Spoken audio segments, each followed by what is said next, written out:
Le deuxième solde intermédiaire que l'on aura, c'est donc la marge commerciale. La marge commerciale, elle, qui fait référence en fait aux activités de négoce. Donc toutes les entreprises ne sont pas concernées par ceci, tout comme d'ailleurs le premier solde intermédiaire de gestion, hein, qui était donc la production d'exercice. Ça fait référence en fait à toutes les entreprises qui transforment des matières premières.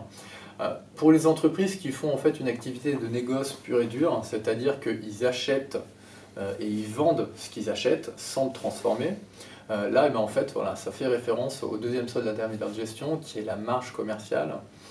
Et voilà, on va retrouver là-dedans toutes les activités de négoce. Donc pour vous donner un exemple, si vous voulez, prenons l'enseigne Boulanger, donc enseigne multimédia.